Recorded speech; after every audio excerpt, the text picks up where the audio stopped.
It's October, it's spooky time. As you can see, I've spooked up the set. That skeleton there in the background. Don't look back at my other videos, that skeleton's never been there before. Hi, I'm Harrison, I run these here parts. And normally I talk about Magic the Gathering, but today I want to talk about something spooky. Dead card games. If you're here, you know games like Magic the Gathering, Yu-Gi-Oh! And Pokemon. Those are usually the main ones that feel like they could never die. They've been around for so long, it feels like they're so deeply entrenched in nerddom and fandom that it'll take something utterly massive to knock them off. And I mean massive. Hasbro seems to spit in the face of every Magic the Gathering fan every chance they get, and people are still eager to clamor back to it. I'm not pointing fingers, I'm definitely included in that group. These feel like quote-unquote Immortal card games. But then below Immortal card games, you have those flash-in-the-pan card games. They're like the flavor of the month. I feel like those are both derogatory ways to put this, but what I essentially mean is card games that are still new. It still feels like people are in their honeymoon phase with it, and it feels like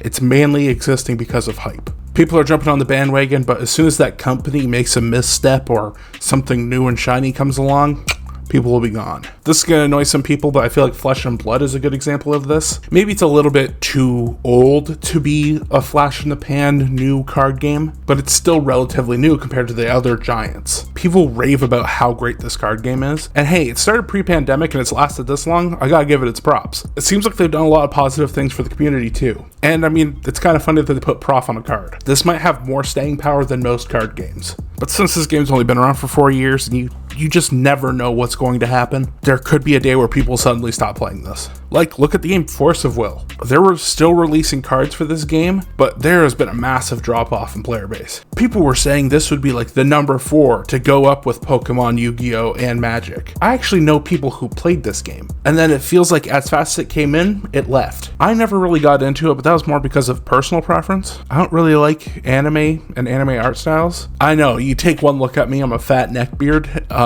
Obviously he loves anime, but I don't. That's a surprise to everyone. But if you love anime, more power to you. But like, look at this chart. It's the interest in Force of Will over time. Obviously, since this is such a generic phrase, like Force of Will is even on a Magic card, this chart is going to have some influence from there. But you can see it peaked around 2015 and then that bubble slowly dropped off. And then you can compare this to the Flesh and Blood chart, which had a similar peak, but its baseline doesn't seem that bad. Another card game that comes to mind with this is Lorcana, the big story and trading card games in the last year. I think this has a real potential to be boom or bust. So far it's been boom, but I think that's also because Disney has enough money to throw at any project like this. They know how to drain their fan base of money. I think there's also tons of people who are speculating on this, who are getting in on Lorcana as if it's like beta or alpha in Magic the Gathering, but like so many people bought a ton of this. I feel like this game is too much of a collectible and not enough of a card game, but that again is personal preference. But we aren't here to talk about these card games. I want to talk about dead ones. The ones that are long gone, in the dirt, pushing up daisies, any other sayings that go with being dead. In the late 90s and early 2000s, Magic, Pokemon, and Yu-Gi-Oh! The core 3 card games really took off, and everyone else decided they wanted a piece of that pie. After all, you're printing literal pieces of paper and cardboard that people are saying are worth hundreds of dollars. I can see the desire of a company just wanting to get into that. But designing and keeping a card game alive is a lot of effort. Like, if you were to make a card game right now, you'd have to like plan it so far in advance. Like, even with Magic, you'd have to kind of be 5 sets in the future, and you'd have to make sure that the set that you want to release first still functions well with set number 5, along with 2, 3, and 4, and that they all work together while also being their own product and feeling good on their own. And all of this with understanding that if your first set flops, you're kind of screwed unless you have the capital to force that second set out. There's a lot going against making a card game work. But what's really funny is the amount of companies who thought they could just wander in, slap their IP on a card game, and call it a day. Let's look at 007 Spy Cards. It was a game based off the James Bond novels and movies. It had one lone set called Commander. It came out in 2008, which was a little late to the card game rush, but was trying to cash in on Casino Royale and Quantum of Solace with Daniel Craig. The company that made this was best known for publishing a magazine, and also small-scale models of ships from Star Trek, and then of course James Bond's cars. I know what you're saying, Did they make the Star Trek card game then too? No. In fact, before they made the James Bond game, they made a Doctor Who game. Doctor Who Battles in Time. And the reason I give the full name to that is because this is the second of 3 failed attempts at making a Doctor Who card game, all made by completely different companies. The first one was made in the 90s with the original trading card bubble. The second one happened in the mid-aughts, and the other happened in 2010s. So I guess Magic making a Doctor Who set in like the 2020s is kind of the equivalent of this is just this decade's attempt at making a Doctor Who card game. Actually, this isn't the only time this has happened with Magic the Gathering making a set based off of a IP that already has a failed card game. There was a Transformers card game. There was a Warhammer 40,000 card game. There was a Lord of the Rings card game. There was a Final Fantasy game, and now we're getting a Final Fantasy set in 2025. Is this what Magic has partially become? Is this like the safe haven for IPs whose companies want to make a card game but look back on the past 30 years and see everyone else failed attempt and said, maybe we should just have someone else do it? Instead of taking it all on themselves, they just put it under the umbrella of Magic the Gathering. Actually, funny enough, Magic isn't the first company to do something like this. This is what I like to call a hub game. It's a term I'm coining just for this. It's where companies license out their IP to a bigger card game, hoping to cash in on the hype and the low overhead, while also not putting themselves out much. One of the most popular ones was Top Trumps, but calling that a game is kind of a joke. I have no experience with this, but I was talking to my buddy Mr. Badger about it, and he said it's basically just like War with a regular deck of cards, but the set have themes like animals or cars, and each one gets a bunch of arbitrary stats. So you'd say like, I'm playing an animal for speed, and you and your op would choose a card from your hands, and the highest number gets the point. At a glance, it seems like it started off with pretty basic themes. Like you could get cats, or you could get fast cars, or you could get like military equipment. But then this turned into Disney princesses, Harry Potter, Marvel, DC, South Park, PlayStation, Liverpool FC. The only difference between this and what I've been talking about is you can usually play the other games together. My favorite version of this was the Quick Strike system made by Upper Deck. Upper Deck is a well-known trading card company. Like if you know anything about sports cards, Upper Deck does a lot there. They made the Quick Strike system and had 3 expansions. The first one being based on the anime and manga Shaman King. Again, I'm a fat netbeard who doesn't like anime, so this doesn't mean much to me, but I've brought this card game up on other platforms before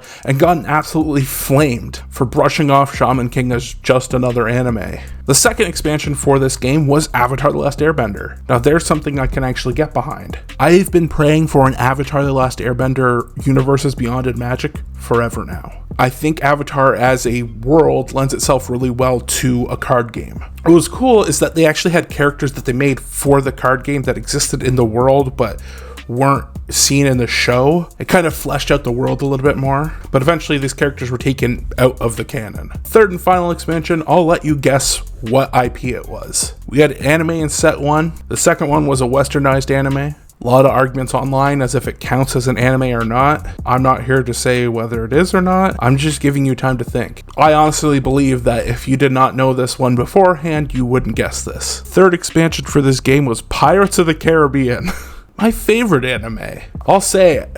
Avatar: The Last Airbender might not be an anime, but Pirates of the Caribbean sure is. When looking at a grand list of card games, there are some that just make sense. Like look at Magic, Yu-Gi-Oh, and Pokemon in broad strokes. You have a few overlapping themes. You have fantasy, you have unique and like in-depth characters, you have fantastical abilities. This is why Avatar could fit into this world. This is why card games like Conan the Barbarian, Dragon Ball, Dune, Game of Thrones, Final Fantasy, and Star Wars all feel logical. Like going over this list of IPs that I just said, I feel like I could see someone at an F&M, maybe in between rounds, they go up to the front desk, and hey, there's a box of Game of Thrones, and they're like, well, I loved the show, I read the books, I gotta get a pack. To be fair, this did come out before the show. But then there's some just utter chaotic games. Austin Powers has a card game. I want to repeat that. Austin Powers. The parody of a card game we earlier mentioned. I originally went down this rabbit hole not thinking much about it, but when I got to the Austin Powers collectible card game,